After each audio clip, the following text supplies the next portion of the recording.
My name is Justin Berry. I'm a social studies teacher at Sims Valley High School. I've taught for 14 years, and I'm a resident of Lawrence County, Ohio. I grew up in Scottown, Ohio, and I have a little bit of background history on some of the things here in Lawrence County, so I'm ready to interview. About the Scotttown's Fireworks Memorial. Tell me your knowledge on the local memorial. Well, in July of 1996, there was a group of kids that stepped into a fireworks building facility located in Scottown, and when they did, one of them lit a firecracker or a firework, and it caused panic and caused a fire. The sprinkler systems were not working up to code, and because of this panic, some of the people were trampled trying to get out. So I think it's 11 people died, and there's like 2 or 3 kids that died in the fire.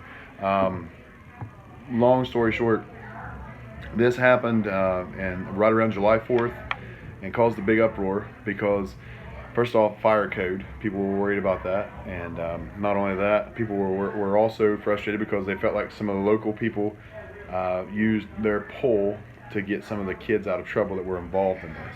So the building's set right there in Scottown, close to the old Scottown grade school. There's a substation, a power station sits there now, and the memorial is actually right close to Gibson Chapel Church or Scottown Church, right there at 217 and 775.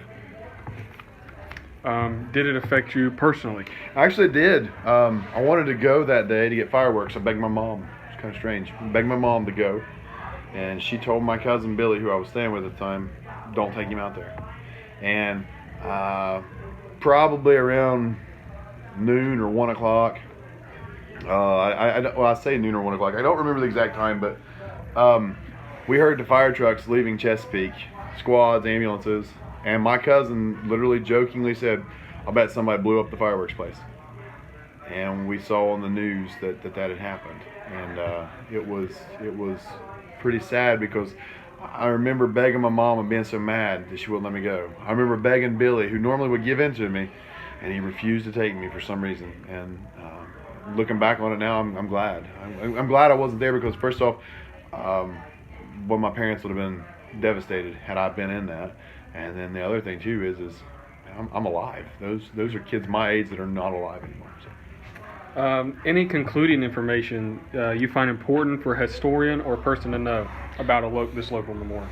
I think that people in Lawrence County and definitely people in the tri-state area probably should visit it. I mean, it's nothing great. It's nothing fancy. It's not a Holocaust museum. It's not a Arlington Cemetery memorial. It's not a Statue of Liberty. But it is something that's kind of neat.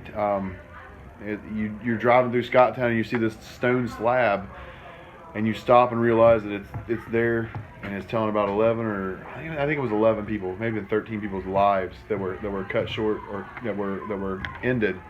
And a lot of people don't know about it. So yeah, I think people in our area should definitely go and just give it a look, pay some reverence or some I don't want to say homage, but pay some reverence to those people. To what is your involvement, or do you have any involvement with this memorial? Well, actually, this past year, that was in '96, and this would be the 23rd anniversary. This past summer, I was called and contacted. They had a memorial there, and I was asked if I would come and preach the memorial, and I did. It was very sombering, very solemn experience, and I don't want to say I enjoyed it, because obviously I didn't enjoy what we were there for, but I thought it was very respectful that's the first time we've had a memorial like that. And a young lady whose uncle owned the facility, she stopped when she saw what was going on, and she said, if I would have known, I would have came. And it was that is my involvement with it now. It sits in the parking lot, or close to the parking lot of the church I grew up in, and as I said, I preached a memorial there. So. All right. Well, thank you very much. You're welcome very much.